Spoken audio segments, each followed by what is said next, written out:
Ayun, welcome po sa Patikim Residency Exhibit ng Batch Siwang. So, para po sa mga first time po makapunta dito sa Linangan Art Residency, ang Linangan Art Residency po is an alternative art school na designed to develop and mentor mga emerging artists from all over the Philippines para makaproduce sila ng mga artworks na nagpapatungkol sa kanilang mga buhay and also para din pagyamanin yung Philippine art and culture. So, ayan po ang Linangan Art Residency. Ang aming mentorship program po is called the Amuyong Mentorship Program. So, tawag po namin sa mga resident artists ng program na to ay mga amuyong. So, parang mga neophyte. Kasi parang ganun talaga. Pagpunta nila dito, sila mismo rin nagsabi para silang baguhan. I mean, marami po sa mga artists natin are really young, new, emerging artists. Meron din naman pong mas established na rin po sa kanilang field. Pero dito, lahat po sila ay para talagang neophytes, kaya amuyong. So, ayan po, for the 2 months that they were here, makikita nyo po nakapaligid dito sa, ito po ang ating Linangan Hall. Ito rin po yung classroom. Dito rin po sa taas, ang kanilang dormitory area. Ito talaga yung multipurpose hall na parang bahay na rin po naming lahat for the 2 months. We have had 7 mentors come here, teaching them art history classes, visual literacy classes, self-awareness exercises, and also they do criticism, which involves show and tell session. So, ito pong Patikim is actually a show and tell nila to the public. So, sa mga family and friends naman, hindi lang among mentors and peers. So, ito po yung Patikim. This is not necessarily a group exhibit na parang simula pa lang ng pagpasok nila, alam nila ito na yung output. Rather, what you're gonna see are what they have been digesting, how they have been processing yung mga classes, yung inputs ng mentors, and their fellow artists. So marami po, dahil po kami dito, natututo po sa isa't isa. So yun po ang Amuyong Mentorship Program. Yun po ang Linangan Art Residency. So, i-introduce ko lang po muna ang ating Batch Siwang. So, Cady Santos from Tarlac. Ayan po. Kevin Pablo from Quezon. Marvin Quizon from Bulacan. Hannah Sayang from Bacolod. Jade Kakuan from Nueva Ecija. Ay, Vizcaya. Sorry. Marte Goyon from Masbate. Jan Liege from Silay. Salvi from Las Piñas. Okay po. Sila po ang ating mga batch Siwang. Kaya po yung logo po nila. Makikita nyo sa shirt na nakabukas po na pintuan. Dati po, Siwang pa lang yung nakabukas. Ngayon, ewan ko po kung gano'n nakabukas ang kanilang mga pintuan. Ayan po. Let's give a hand for our resident artists.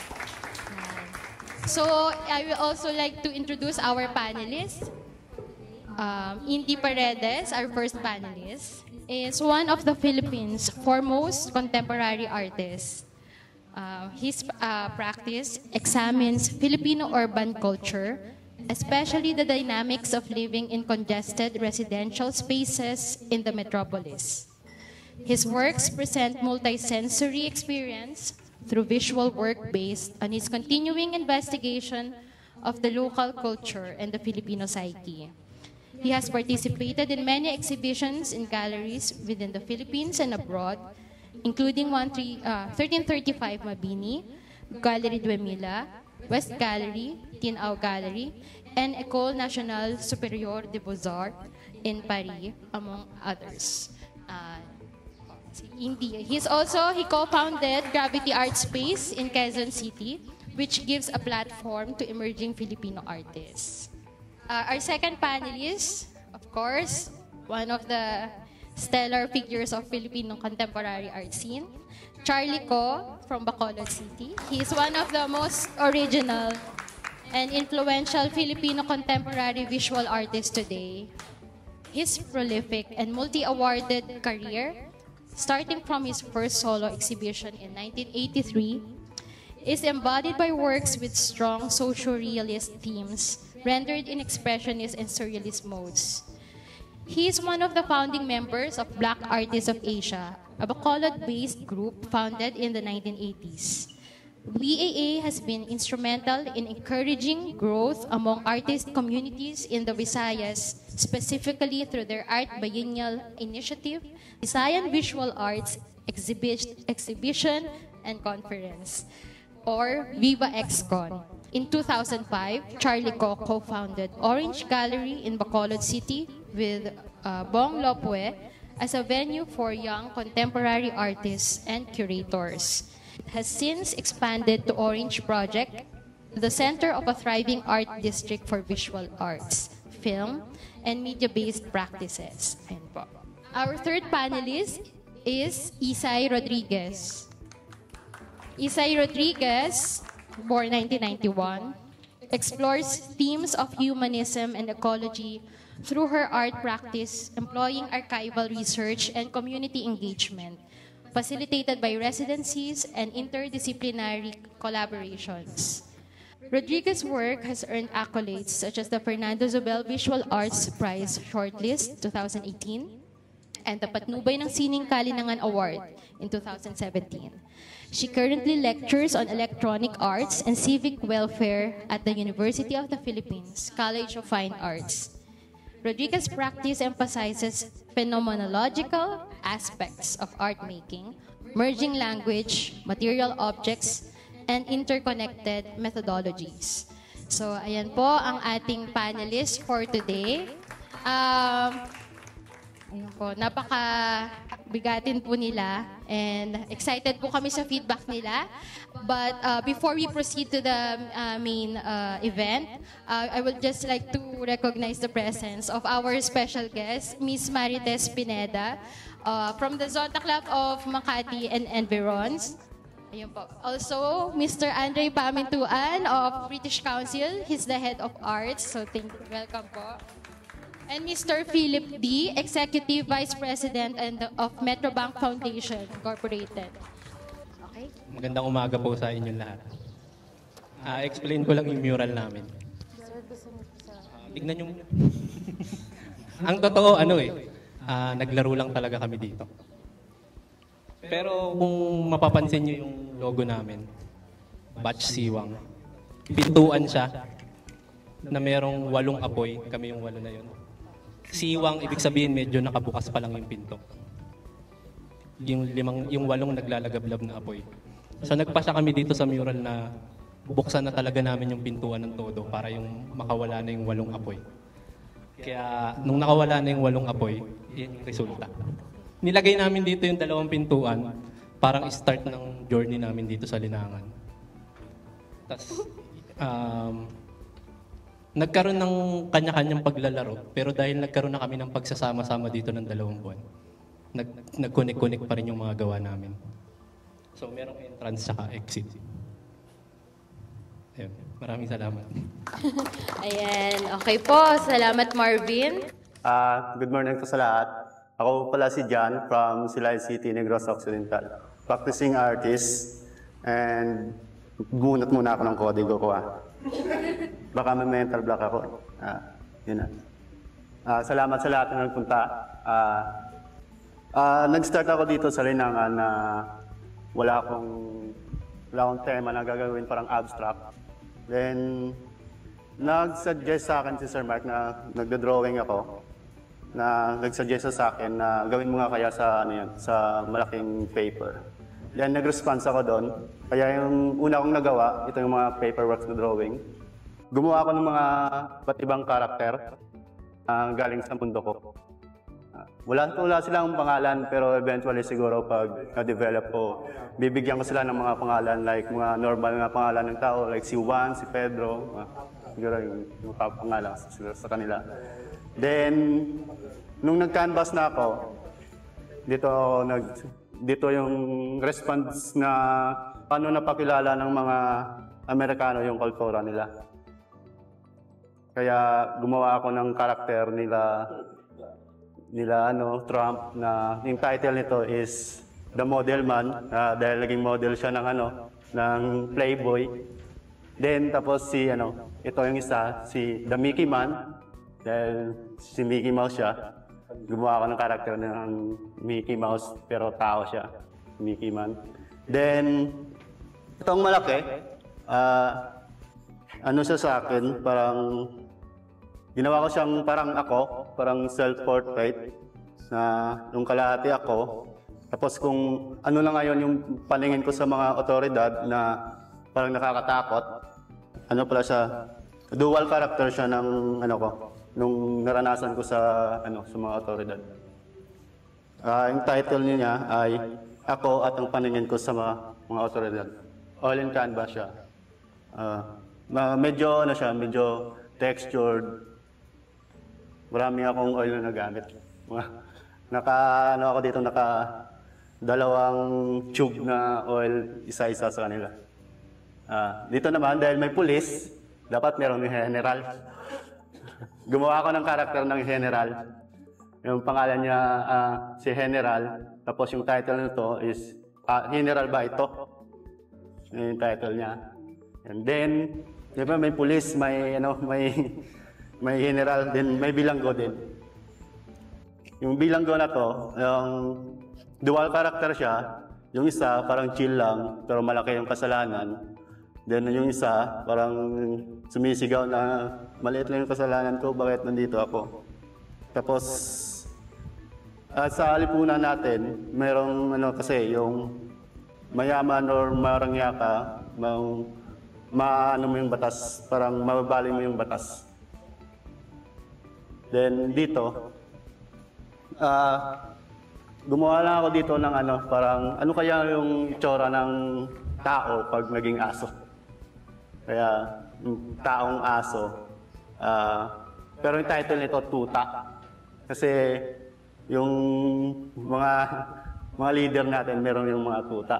Tuta ni Mayor, tuta ni Consi, tuta ni yan. Kaya tuta yung title nito. Oil tapos acrylic. Una nag-acrylic ako, then oil yung pang-last. Then ito, yung title nito, sa pula, sa puti. Sa pula, sa puti. Bakit sa pula, sa puti? Kasi yung tao na pumipili ng tao kung gusto niya maging masama, mabuti. Ito yung istorya nito. All on canvas din siya. Tapos dito, nag-response din ako sa art history class namin, na yung mga dating namumuno, sila to, yung pare, yung businessman, tsaka yung politiko. Then pagdating ng nakakabayo, na si Napoleon, lahat to nawala dahil siya yung namuno. Then dito naman, dahil marami akong nagawa, hindi na magkasya. Ito, ginawa na lang naming altar. Ito, terracotta, dalawa sila. Yung title nito, Kabaw Lakas ng Dilaw. Tapos ito, Kabaw Lakas ng Pula. Na-inspired ako sa dalawang babae natin sa lipunan na pinakamalakas, si Cory at si Imelda. Kaya pula siya at dilaw. Hindi na nalaglag. Naka muna. Then ito, sa mga leader natin na nanangako, na palaging napako, siguro marami nang napako na pangako. Tapos siya, epoxy.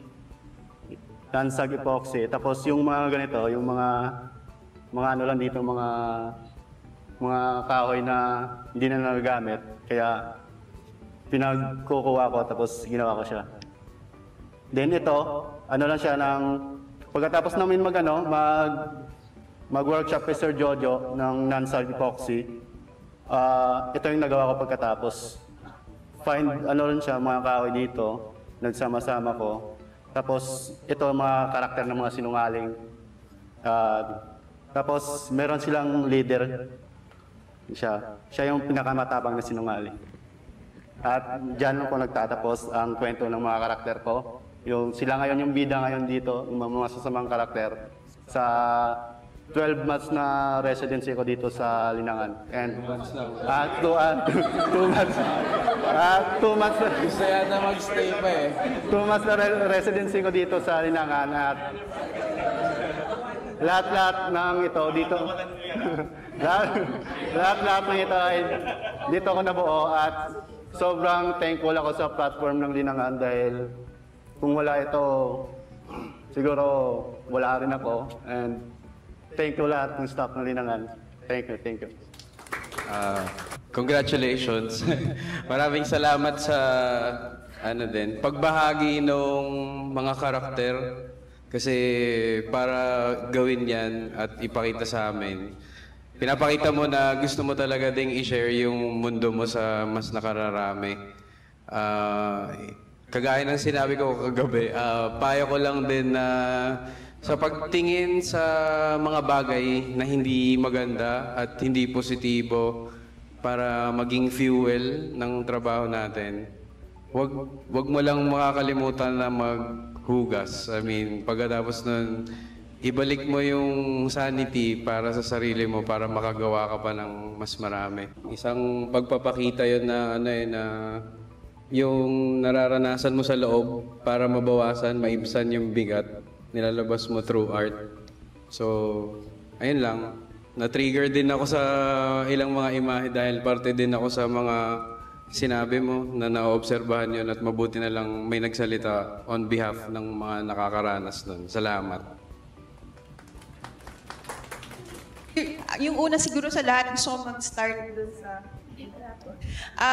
parang katulad yung sinabi ni Indy, I admire yung strength of like exorcising your own demons, yung characters inside your head. Pero yung isang question kanina sa isip ko, so saan mo kaya gustong pumunta yung characters mo? Siguro kahit saan.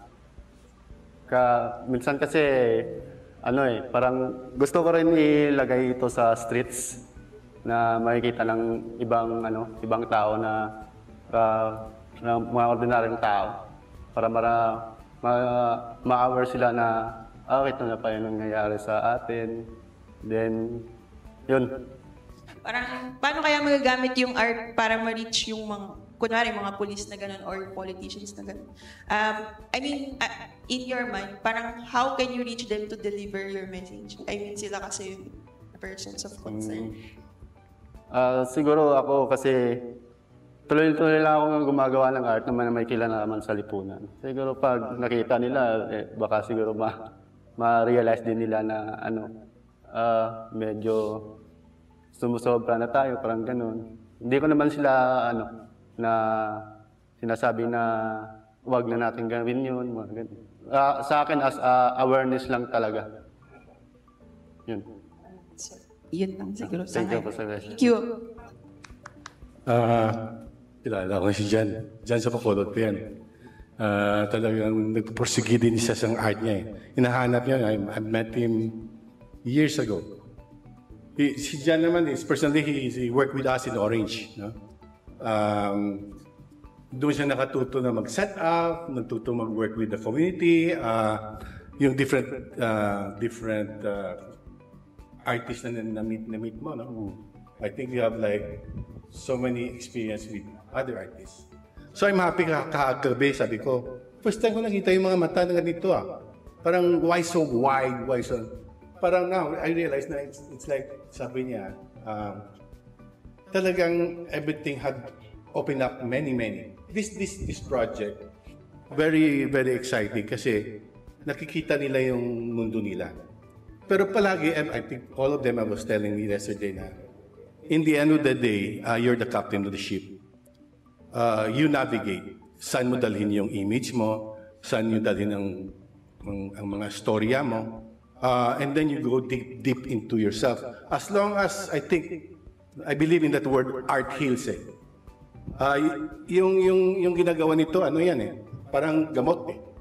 You know, you throw it out, susukahin mo, tingnan mo parang okay. It's all a journey. Everything is a journey. You navigate your journey, all of you. Pero yeah, I'm happy na next January you have developed a character of you here. Yung all this question is, and challenge is, saan mo dalhin?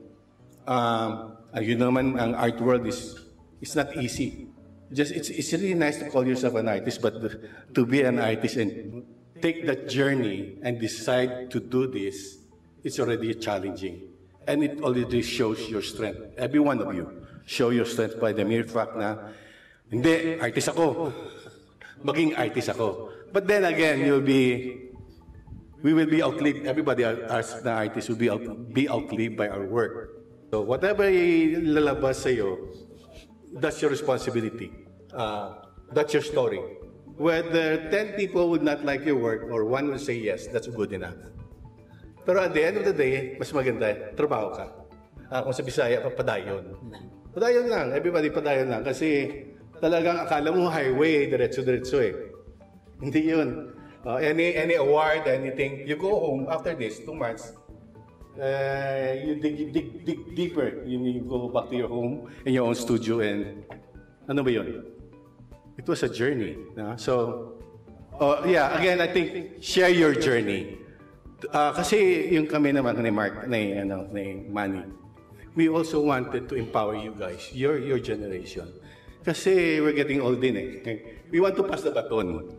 No, really, we want to pass on the baton para the idea that we planted will grow. And we'll be happy with that. I think the world becomes better with more artists, more humanity na nandyan. Keep that strength, keep that, so that we can save the mundo, the world natin, sa mundo mo, sa bayan natin, everything. So it boils down to that, no? So, congratulations. Thank you. Thank you. Ako nga po pala si Jade Gakuan. Graduate po ako ng Fine Arts from Far Eastern University. Dati rin po ako nagtatrabaho sa Young Artist Studio as art teacher. Simulan ko po sa tanong na, saan nga ba talaga ako papunta? Kasi nung una kong linggo dito, si Sir Mike, tinanong niya ako, saan ka ba talaga papunta?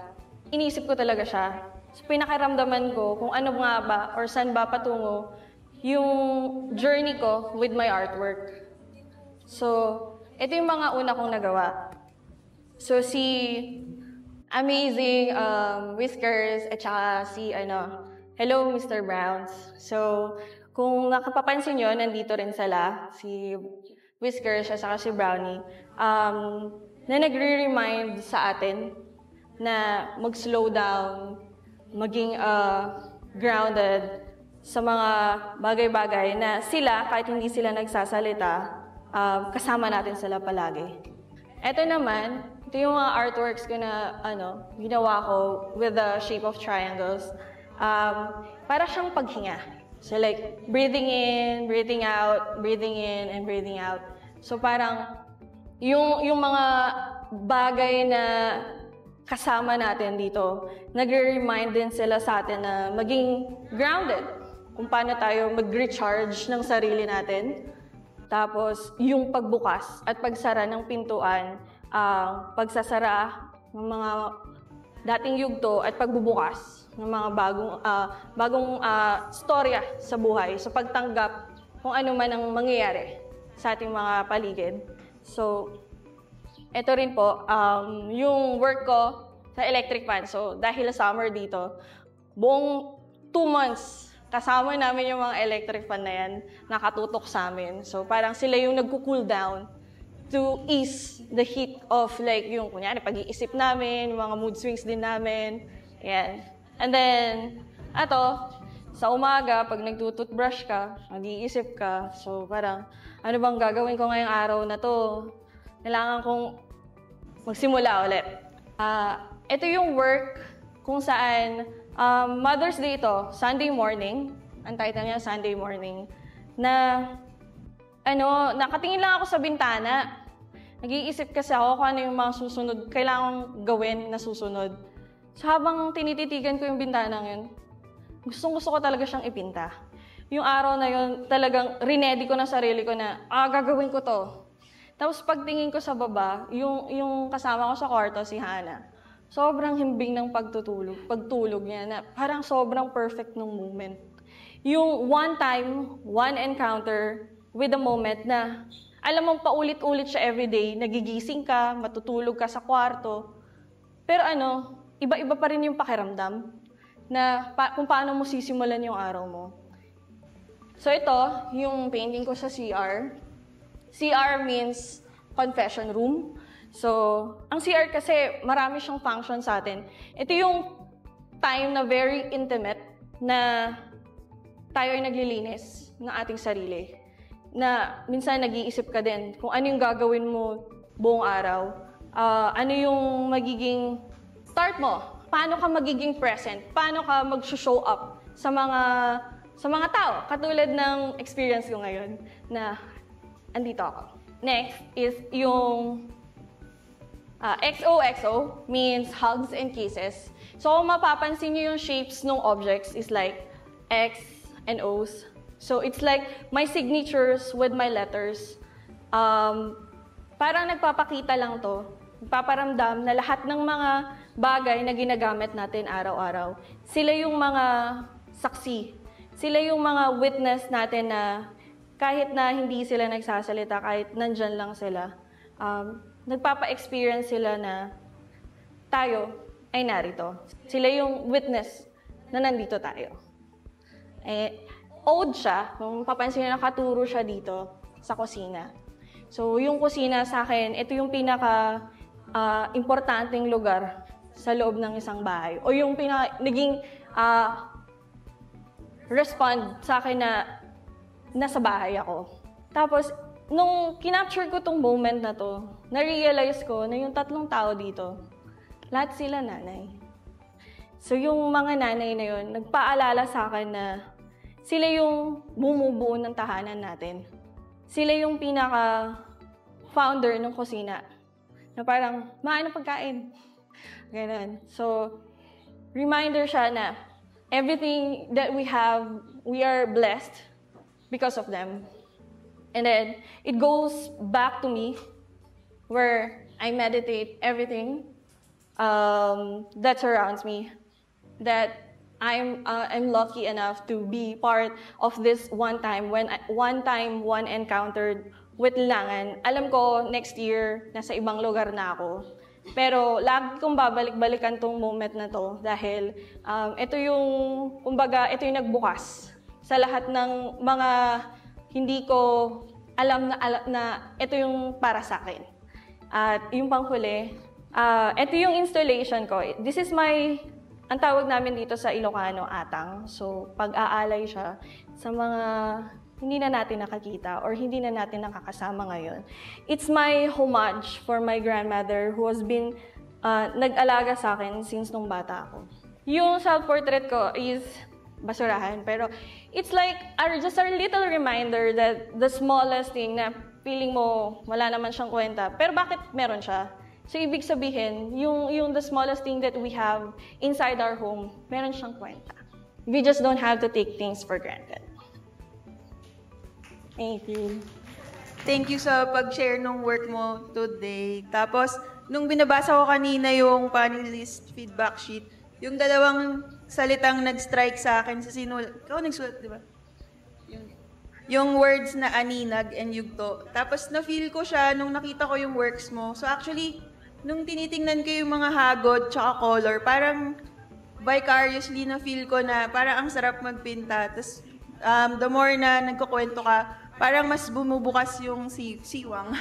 So, yun. So, parang na-appreciate ko lang yung how you shared yung everyday mo, yung slice of life. Yung nga, parang sinasabi mo na gusto mong maging saksi dun sa mga sandali lang na bagay, di siya mauulit. So, yun. Parang wala lang, parang salamat kasi na-enjoy kong tingnan yung work kahit before ka mag-share, tas mas na-appreciate ko siya nung nagkwento ka. So, dito na lang, basahin mo na lang. Thank you. Hello. Congratulations sa isang magandang line ng works. So, sa ganitong klase ng presentation, isa sa napapakita din yung development. Pero sooner or later, darating sa panahon na sa isang exhibition, mamimili ka ng trabaho. So, nandun din yung minsan, kailangan na meron kang ginawa pero pang sarili mong consumption, pero nag-enjoy kang gawin yun. So, since ito, pinakita nyo yung lahat ng nagawa nyo in 2 months, ang ganda nung naging line niya. Isa siyang visual diary kung tutuusin. Tapos, isang way din siya para mas makilala yung character mo. So, pag tapos mo dito sa Linangan, syempre magpa-practice ka na lagi kang makikita sa kung saan pang exhibition, laging yun ang ini-strive natin na magawa eh. Kaya yung pag-keep netong ganitong karakter, nasa sa'yo yun. Pero ako masasabi ko maganda dahil nagbibigay liwanag siya sa mga bagay na pwedeng madilim. ganun ko siya nakikita. Ingat lang sa, eto bilang ingat lang sa paggamit ng mga shape na canvas kasi isang malaking bagay na agad na magbibigay ng isang malaking idea yung geometric pattern ng isang ground. Tapos, ingat din sa pagmamount ng mga installation work. Yes. Kasi kung minsan makikita mo rin yung mga bagay na necessary at hindi, pero sa ngayon, since naintindihan ko na gusto mong magpasalamat. Maganda yan na pinapakita natin na nagta-touch base pa rin tayo sa ating spirituality. At the end of the day, talagang lang tayo, body lang tayo. May mga dapat tayong pasalamatan. Kaya salamat din sa pagbahagi. Congrats! Thank you, sir. Sabi na ni Indy, ang gusto ko rin sabihin. But yung mga magic moment na nakikita mo na gusto mong pintayin. Maganda yun. I think go deep into like the kitchen with all the moms and the painting na sabi mo, gawin ko yan. Those are mga special moment for an artist to capture it. Nakita mo na eh. Hindi na matter of painting it. Parang sabi ko, maganda din yan i-pursue. No? And again, congratulations to Thank you, sir. your experience in Linangan. Thank you po, thank you. Hello, mayong aga sa tanan. I'm Hannah from Bacolod City. First of all, I would like to acknowledge Ms. Marites from Zonta for supporting me throughout the Linangan residency. Thank you, Miss. Thank you, ma'am. So before going to Linangan, I have this internal struggle of whether to follow or to follow as, to be a full-time artist or to conform to societal expectation, which is after graduate, you have to land a job, you have to have a career to secure your future. So parang internal struggles ko yan. Gusto ko bang sundin yung gusto ko, yung happiness ko, or gusto kong sundin yung societal pressure or expectation ng family, friends, and ng society mismo. So yung struggle ko as an artist before going to Linangan. And yun yung inspiration ko sa gawang ito. It's a workhorse. Nakikita ko yung sarili ko dito na kasi after graduate, finalo ko yung conventional path na magtrabaho, wag sundin yung gusto ko. Kasi nga under pressure ng family that I have to sustain myself financially and secure my future. So ganito yung work ko. Parang nakakulong ako sa ganung notion, sa ganung pressure. And yung eagerness na to be free from that pressure, na gusto kong maging artist, but nakakulong ako doon. And parang just last year, na-realize ko na i-commit talaga yung self ko sa art. So last year lang talaga ako bumalik after 5-6 years na hindi ako active sa art. So yung cactuses, it represents my fear to navigate, my fear sa unknown. I mean, if i-pursue ko yung art full-time, may career ba dito? May pera ba dito? But I have to be brave na i-navigate yung fear na yon. So ito, pagod kasi na-drain sa trabaho. na-disconnect sa self, sa ako as an artist. Sa next work ko dito, the title is Out of Water. Isa siyang isda pero wala siya sa tubig. Pero she's sitting in a comfortable chair. Parang comfort zone ko to. Like, naging comfort zone ko yung work ko, nasusustain yung basic needs ko. Yun yung comfort zone ko. But at the same time, wala ako sa tubig. I mean, how can I survive? How can I live if wala ako sa tubig mismo na siyang bumubuhay sa akin? So, yun yung explanation ng work na to. For how many years na nagsastruggle ako to really just follow the conventional path, yung pressure ng family, parang naging commodity na lang ako, naging product, naging laruan, gumagapang na lang. So, yun yung life ko outside art. Yung na-drain talaga ako. Kaya yung mga mukha, yung expression, parang walang gana, parang drain, parang wala nang ganang mamuhay or what. So, yan. Parang pagod. Yun yung mga expression ng mga works or yung mga imagery ko. So, sa tatlong artworks na to, isa lang yung narrative. Para sa akin, human or like being domesticated. It seems like that we are living in a farm-like setting na na mismo yung society yung nagdidikta sa atin, nagpapakain sa atin kung anong dapat natin kainin or dapat natin sundin. And then yung kamay, it's representation of controlled from external forces and also eventually controlled coming from you. Like this one, yung title niya is Raised from a Stress-Free Environment. Raised in a stress-free environment. Totoo ba yun? Like, stress-free environment. Pero hindi naman. Pero yung gusto ng society na ipapaniwala sa atin. Like, you are conditioned in this environment na ganito ka dapat. Ganun ka. Like, sumunod ka lang sa amin kasi may ganitong career, may ganitong money, may ganitong ganun. Pero at the same time, you are being disconnected, especially for me. I am being disconnected if career lang talagang susundin ko. If yung pressure lang talaga ng society yung susundin ko, I'm losing my own identity. Kaya nga manok, like sumusunod lang sila sa pastol, sa higher authority. So the best to describe higher authority, I think Jesus for me, especially I am rooted sa Christian doctrine. Na maliit lang na bagay, default na mag-think sa akin na, am I still worthy to go to heaven? If hindi ko to sundin? If natapa ko sa ganito? Am I still worthy to go to heaven if hindi ko sundin yung according sa doctrine namin? If may ganitong kasalanan, pupunta na ba ako sa impyerno?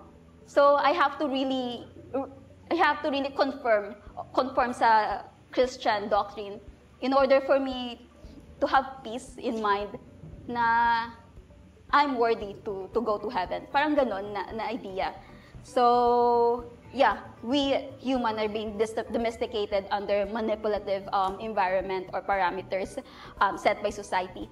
And ngayon, eventually, itong mga installation or sculpture, representation din na balang araw gusto ko makawala. Kaya yung kudal, yung fence, sira. So, gusto ko makawala sa ganung fear, sa ganung influence that I can create my own freedom and be authentic. And parang gusto kong maging siya. Wala siya sa trap, wala siya sa fence. Malaya siya. Nandun pa rin yung influence, but I want to explore that someday, that influence na i-transform ko siya na maging free from any fears or any influencers or manipulation. So, yun yung internal struggle ko is, yes, someday, still hoping na someday na I can do the things that I love na ako talaga. Na hindi ako manok, hindi ako laruan, hindi ako gumagapang sa lupa, hindi ako kabayo, kundi ako talaga as a human. Yun pa. Ang cute pero ang bigat.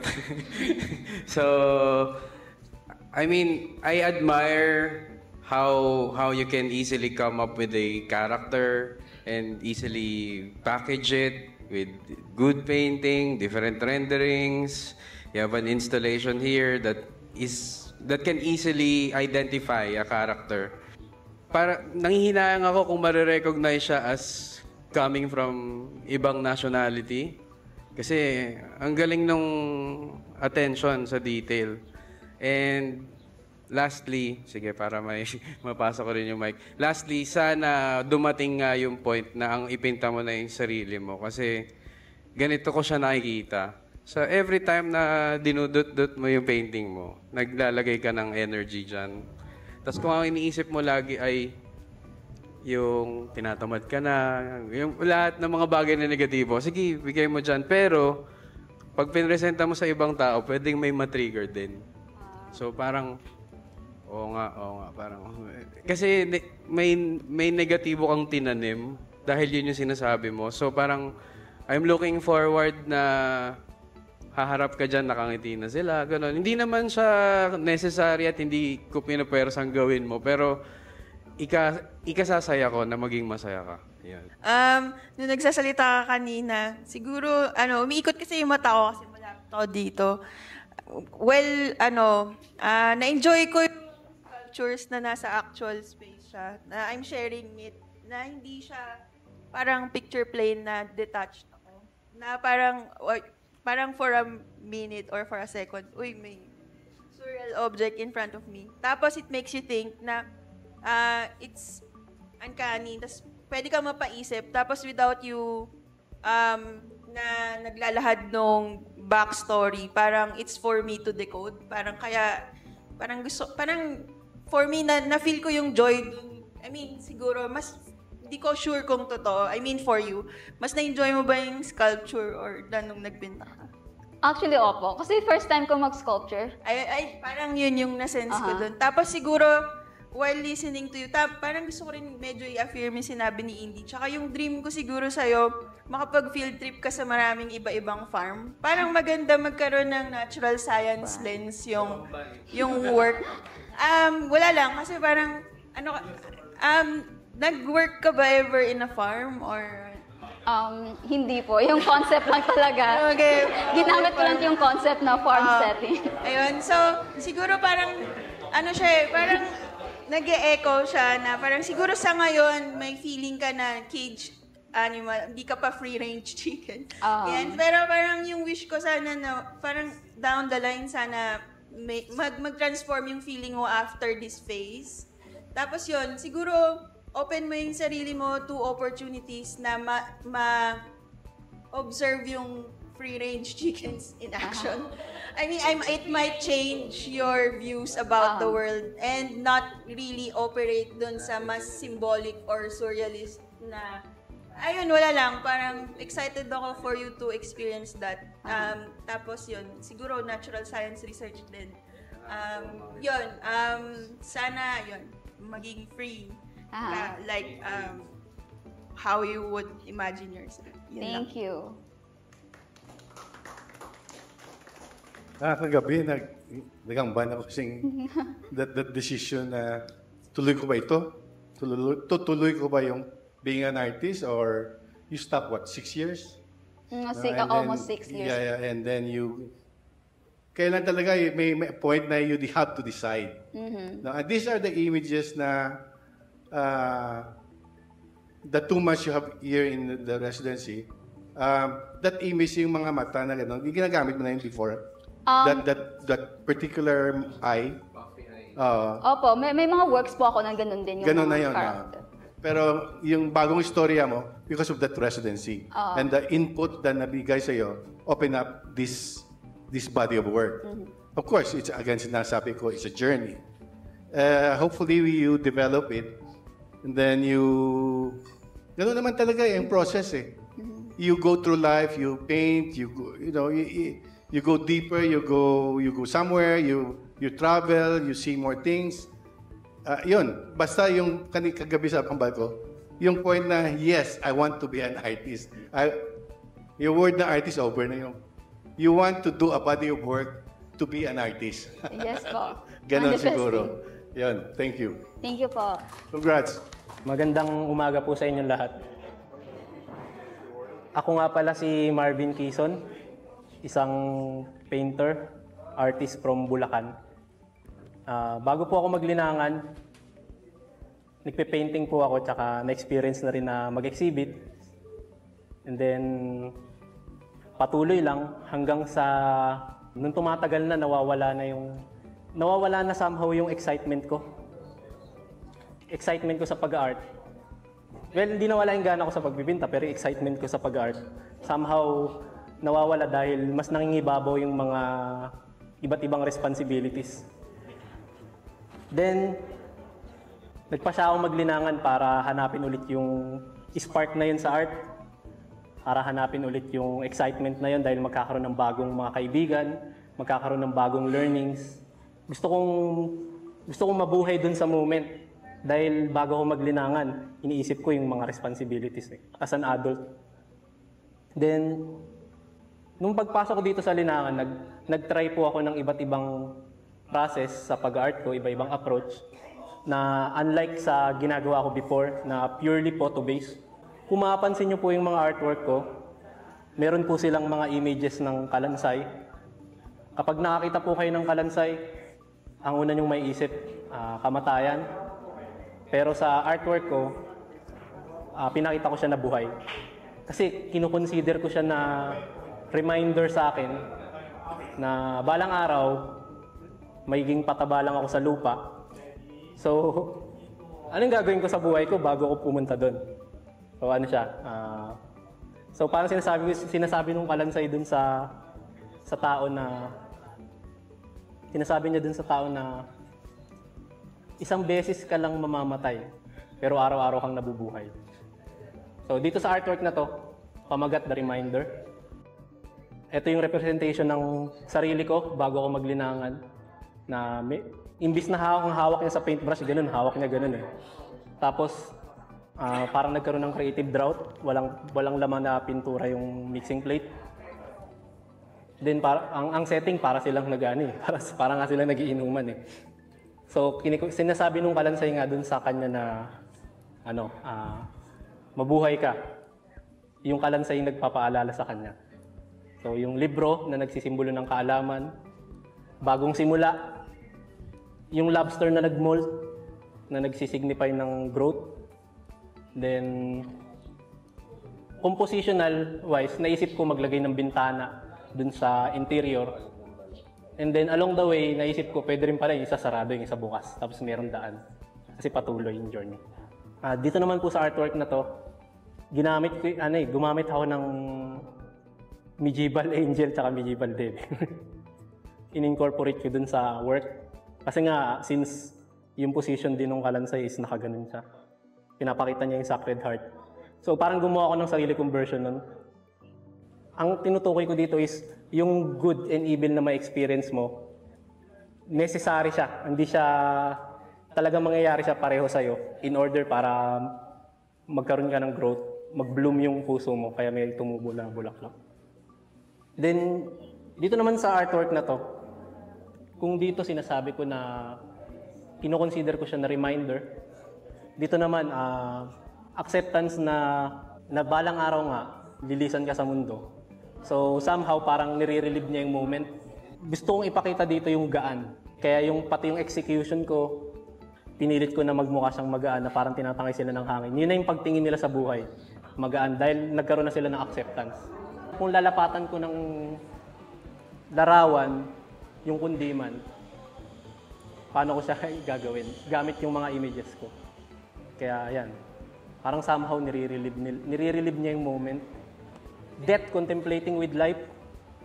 Kung dati, masyado akong nakabaon sa nakaraan at masyado akong iniisip yung hinaharap. Nakakalimutan ko ngayon yung moment. So, yun yung bagay na pinractice ko, lalo na naglinangan ako. In-enjoy ko rin lang din talaga yung pag-stay ko dito. And mas na-accept ko yung mga learnings dahil sa pag-enjoy na yun. Kaya, yun. So, imagine kung immortal ka. Mag-urge ka pa kaya na mag-succeed sa buhay. Pero dahil knowing na someday, lilisan ka din. Enjoy mo yung moment mo dito. Yun. So, yun yung sinasabi nung kalansay sa akin. Reminder siya. Maraming salamat po. It takes courage para maglabas ng trabaho na may ganitong imahe. Kasi, kunyari, pakita ko to sa mga tao, iba pa sa labas, makakarinig ka ng iba-iba ring kritisismo. So, kalakip nung paggawa natin ng image ay kasama rin yung tapang para harapin yung mga responsibilidad nun. So, dahil ako, nakakita ako ng skeletal system, very scientific, pero may mga tao na may maalala silang hindi maganda, pwedeng magdala ng yung hindi magandang vibe or premonition feel sa kanila. Pero hindi yun ang ini-aim natin, yung magbigay ng negatibong vibe. Pero sabi mo nga kanina, nag-enjoy ka.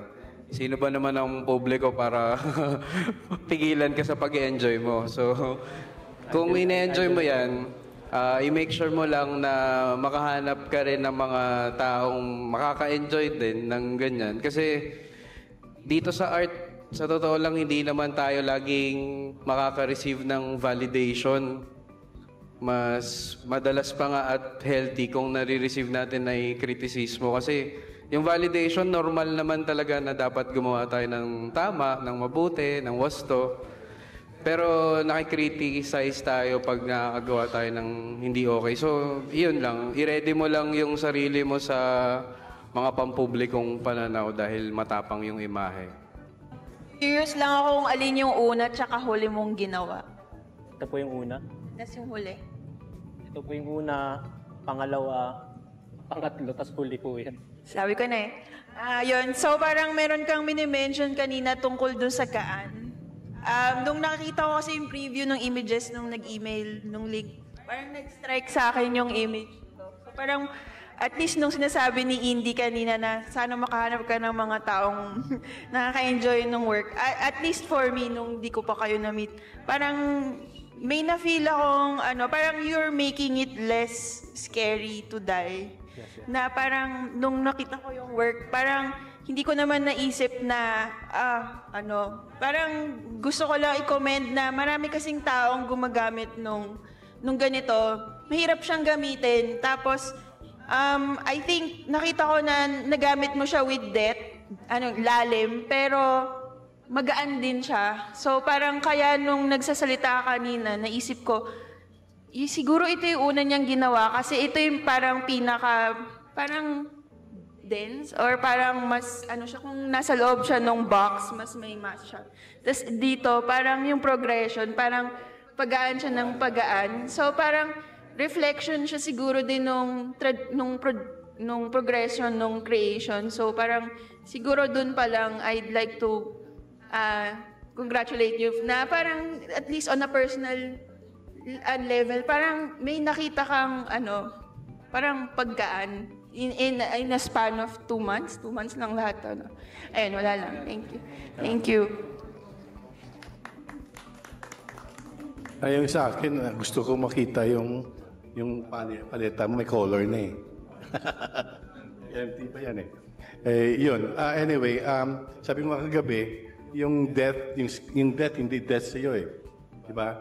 Sabi ko yung sa akin, dumaan din ako dyan eh. Na malapit din eh, yung idea ng death eh. Pero sabi ko nga, I can relate to that image na skull. And I just remember right now, we had a show in Orange na Malipayon na Kamatayon. It's an exhibition of the father, the son, the father, the daughter, and the wife.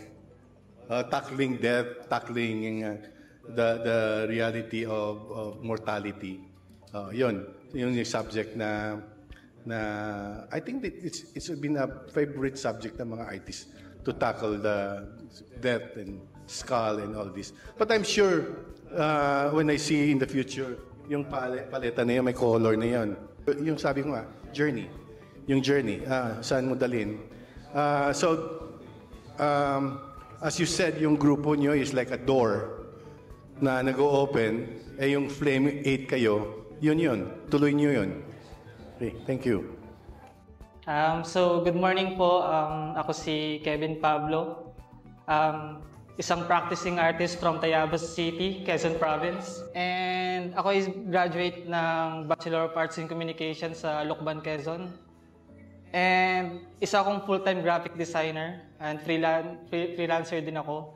And yung art ay more of an interest or hobby lang before ako maglinangan. And so sa practice ko, I use oil paint as my medium. And sa stay ko dito sa Linangan sa loob ng 2 months, more on exploration yung naging focus ko. Kasi before yung practice ko is iba. I'm using anatomical figures before and parang sobrang flat lang ng aking visuals. And ngayon, in-explore ko yung capacity ng kulay at play dun sa gawa ko. And habang nag-explore ako dito, parang naging malapit yung ideya ng oras sa akin. Kaya naisip ko parang magandang technique na gawin siguro para i-capture yung oras yun is through dripping process sa ginagawa ko. And ayun, through dripping, gusto kong maging daan yun bilang representasyon ng paglusaw o deterioration sa works ko para mag-evoke ng emosyon o bigat na ang mga nangyayari sa paligid natin ay dala ng agos ng oras. Hindi matatakasan, ngunit madadaanan. And sa paglalaro ko naman ng mga movements tulad sa mga piyesang to, gumagamit ako ng mga elemento ng tela o ribbon.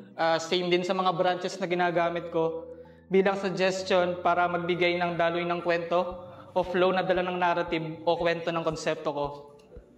And sa paggamit naman ng mga kulay, maging sa mga abstractive part ng mga piyesa ko, parang gusto ko lang ipakita yung vibrant part ng buhay kahit sa panganib ng death or pagkawala. Yung feeling na subdued siya pero buhay pa rin tingnan. And sa composition naman, mas nagre-rely ako sa imahinasyon. Purely imagination siya. And nagre-rely din ako sa pakiramdam and mostly intuition sa pagbubuo ng composition. And minsan, yung meaning o ibig sabihin ng mga piyesa ko is sa huli na lang siya lumilitaw base dun sa intuition na ginagawa ko. And dito sa unang piyesa, title niya Lookout. So isa siyang ideya ng isang pakiramdam na palagi may nagmamanman sa atin sa lahat ng desisyon natin. At nagre-rely tayo dun sa approval ng desisyon na yun para mag-approve din tayo sa desisyon na iniisip natin. And dito sa pangalawang piyesa, title nito is Took Me Years to Know Me. Personal sa akin yung piyesa na to kasi so pagdating ko dito sa Linangan, dito ko lang na-realize na artist din pala ako. Artist din pala tayo. And base sa practice ko, nung pagka-graduate ko ng college, parang umabot ako ng 5 to 6 years bago ko na-realize na gusto ko pala talagang mag-art. So gumamit ako ng simbolo ng pagong bilang para i-signify yung pakiramdam na natagalan ako, nabagalan pala ako sa proseso ko. But in the end, I stayed. Pinakita ko kung sino pa rin ako. Itong pangatlong piyesa, title nito is Class. Isa lang siyang running thought or passive thought. Nag-occur sa akin nung bumagyo dito sa Linangan. Kasi nung bumaba ako sa Linangan Hall ng umaga, may nakita akong palaka. And parang nag-evoke siya sa akin ng feeling ng personal symbol siya na parang siguro na lumilitaw lang yung mga palaka pag may ulan kasi simbolo siya na may darating na umaga, mawawala din yung ulan, parang may bagong kinabukasan. So parang personal symbol ko siyang naramdaman. Dito sa piyesang to, isa din tong parang personal take sa exploration ko dito sa Linangan. Tulad ng sabi ko kanina, ibang-iba yung ginagawa ko before. And kaya yung naging symbol ko ditong ginamit is skull ng ibon, na para sa akin nagre-represent ng isang patay na pangarap. Dinamitan ko siya ng parang pang-monk para i-continue niya yung journey na yun with discipline. And title po niya is Becoming. So parang ako becoming an artist. And title po nito is Cradle. Reminder siya na yung nature still plays a mothering role sa existence ng lahat ng bagay sa mundo. Yung pakiramdam na parang hinehele pa din tayo kahit sa paulit-ulit na cycle ng buhay and creation. So, yan. And itong 4 na paperworks ko naman, these are parang more of a study dun sa exploration na ginawa ko dito sa Linangan. So parang practice siya ng drippings, practice ko siya ng background, abstraction ng background, paano siya break. And ayan, so may dalawa rin dito na ginamit ko sa art history class namin kay Sir Manny. And ayan po. And itong last na piece ko is parang, title niya is Test the Waters. Purely about exploration lang yung gusto ko ngayong iparamdam dito. Kasi nung ginawa ko siya, more on intuition siya. Lalo na sa pag-create ko sa part na to, nagpahid-pahid lang ako ng kung ano, tapos parang kung ano yung mabuo na image sa kanya, yun yung ginamit ko. Tulad ng itong skull na to. Itong parang matandang skull na ewan. Ayan, parang para sa akin, parang about siya sa isang tanong na ano bang pakiramdam when we try to enter the unknown? When we try to challenge ourselves sa isang bagay na bago. Para sa akin, anxiety. Para sa akin, magulo. Para sa akin, masaya. Nakakatakot. Nakakabaliw minsan, but still I tried. So, para sa akin, sinubukan ko pa rin. Parang yung pag-dip niya sa water, hindi niya alam kung nasa ilalim, pero at least magdidip pa rin siya para malaman niya kung ano meron sa ilalim. And itong installation ko, first time kong gumawa ng installation at naging masaya ako dito kasi parang, pwede pala. Parang pwede pala akong mag-isip outside sa canvas. And bilang first time ko, medyo kabado ako dito, pero naging masaya naman ako sa kanyang outcome. Title ko nito is Nature Reclaiming Life. So parang suggestion siya ng nature na unconsciously binabawi niya yung once pagmamayari ng nature, which is lahat ng ito.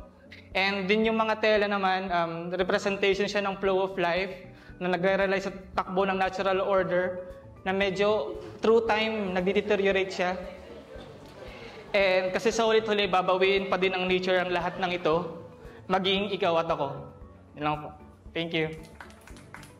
Congrats sa pag-come up ng isang series.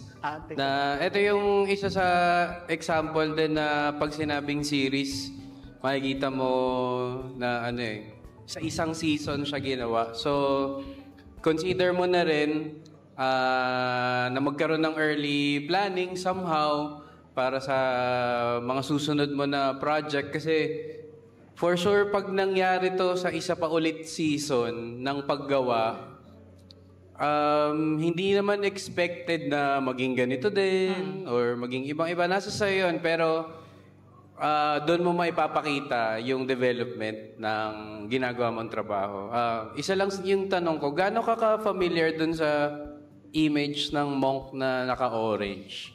Ano yung frequency na nakikita mo siya? Parang nagsaserve lang siya sa akin is parang purely discipline na mag-commit sa isang bagay na kailangan niya itong practicein on a daily basis para masanay siya. Ang ganda na meron kang nag-touch base ka talaga doon sa image. Kasi kung tutuusin, pag nakita ko yan, pwede kong masabing siguro taga-Thailand to. Hindi, I mean, pero 'di ba, bihira kasi ako makakita ng ganyan eh. Kaya yung curiosity ko kung gaano ka kadalas nakakita niyan, ikaw pala yan, di wala na akong matatanong. Thank you po. Ayun, medyo similar yung question ko sa sinabi ni Indy, pero mas general. So parang nung tinitingnan ko kanina yung works, parang iniisip ko kung gaano kaya siya ka-invested sa paggamit ng images. So, parang iniisip ko rin na siguro sa series na to important sa'yo yung ribbons. Bakit kaya, ano kaya? Yung ribbons sa akin parang siyang sisignify lang siya ng flow. Yung parang flow ng idea na endless siya, naglilinger siya. Parang ganun lang siya sa akin. Siya yung parang carrier ng message, carrier ng feelings, ng mismong konsepto. Okay. So, yung tapos, meron ka rin kasing installation dito. Tapos parang iniisip ko, parang yung napansin kong common sa kanilang dalawa, parang yung may salabit, yung may chaos, ganyan. Meron kang tinatry na i-communicate na gano'n. So parang curious lang ako na, may sinulat akong question, do you relish this in-between space of chaos? Okay, so paggamit ng mga gantong parang nag-overlap na images, actually sobrang fan ako ng Taoism. And isang passage na nabasa ko sa kanya is, clarity is learned by being present in clarity is learned by being present in the present of chaos. So, paano ka magiging present kung may nangyayari kaguluhan or something na problem sa paligid mo? So, maging present ka lang. So, parang ganun siya. Ayun, actually, salamat sa pag-mention doon. Nafe-feel ko yun kanina nung kahit hindi mo sinasabi, parang feeling ko may hindi ko pa nasabi. Parang naisip ko sana una niya yun sinabi para na-contextualize yung ano. Tapos yun, wala lang. Parang excited rin ako sigurong makita yung work in different or other formats. Parang naisip ko kung if there's an in-between space na maging installation siya or in wala lang, parang ang crazy kasi nung imagery na parang it makes you imagine what if you're inside that chaos. So wala lang, parang siguro I'm looking forward na may ma-explore kang other media other than painting. Ayun, thank you. Ang makikita natin dito sa lahat sa inyo, sa iyo, is just part of the residency. Kasi paano natin sasabihin na gaano ka-importante yung trabaho mo, it takes years. You build up, you develop the technique, the storytelling, everything. So, part lang. Again, tuloy lang yung journey mo. Sige. You have the gift to paint, to say something through painting. Matututo ka rin in the future. So, kailan constantly pinapractice mo yun. Like Isa said, you will see. Like all of us want to see more of where will you bring your work. And the challenge just of being accepted. Kung hindi ka accepted, okay lang, importante yung sarili mo. Sigurado ka na kung hindi ka maintindihan ngayon, in the future, it will be understood. But then again, it's just little part of that journey nakikita namin ngayon. Parang snippet lang. I'm sure, pag tuloy-tuloy niyo ito, you can, di ba? Limitless yung creativity, yung possibilities. Limitless. So yun na yun. Okay. Thank you po. Maraming salamat po.